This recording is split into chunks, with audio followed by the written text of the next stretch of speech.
Thank you, Mr. President. I will start with some developments that are not reported frequently and do not receive the public attention that they deserve. Nonetheless, they are very important if we are to form a more complete picture of developments in Afghanistan. First, after all the changes that have taken place over the last few months, the Afghan government is today better and more competent than ever before. And the level of provincial governance is better.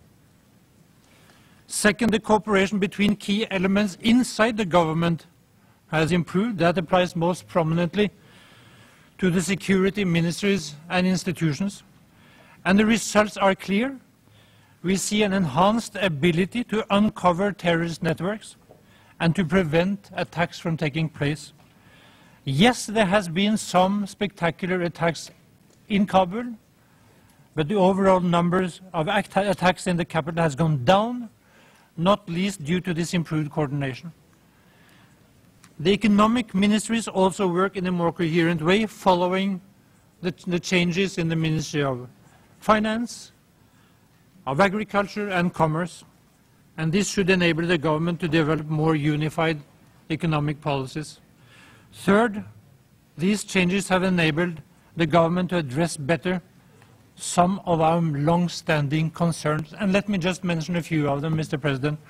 With regard to the police, a comprehensive reform effort is underway to strengthen and to clean up the police force.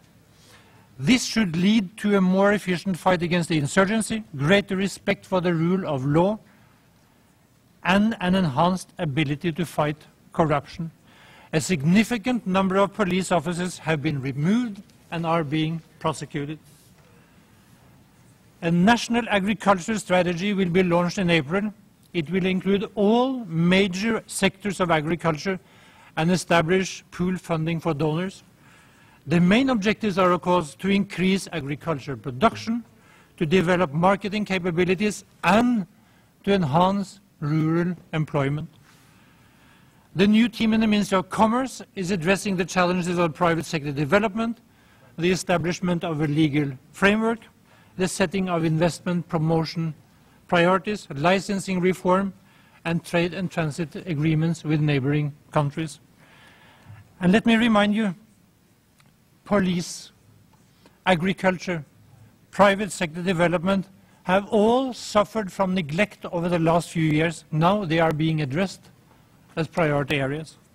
Fourth, the improved internal cohesion we now see emerging in the government will help us overcome the fragmentation which has so far hampered coordination with the international community. And a stronger Afghan counterpart will allow us to make better use of the main coordination body, which is the JCMB. Fifth, the prognosis for poppy cultivation for 2009 indicates that there is a potential for a very significant decline in poppy production across the country. We could see a further increase in the number of poppy-free provinces, as well as serious reduction in poppy production in the south. That, Mr. President, could be a turning point in our counter-narcotic efforts. Mr. President, these developments represent potential success stories, but I underline the word potential, because to turn them into reality will to a large extent depend on the ability of the international community to respond quickly in support. There is a need to provide police trainers, mentors, and equipment to the police. There is a need to adjust and strengthen agricultural assistance to respond flexibly to new priorities and new programs. There is a need to provide support for governors who are determined to make their provinces poppy-free, and to farmers who are ready to switch from poppy to illicit crops. If we could succeed in these areas, then we would truly live up to the commitments that we all undertook in Paris in June last year.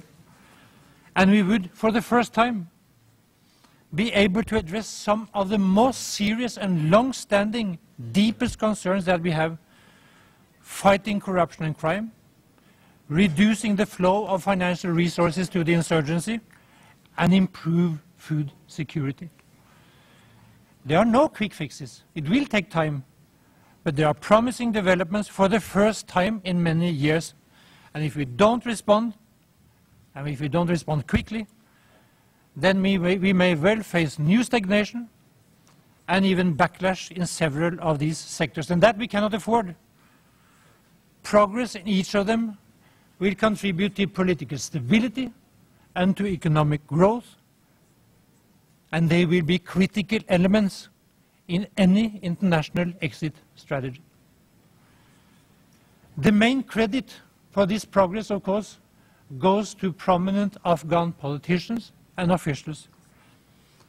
However, they would not have been possible without the presence and commitment of the international community, civilian as well as military.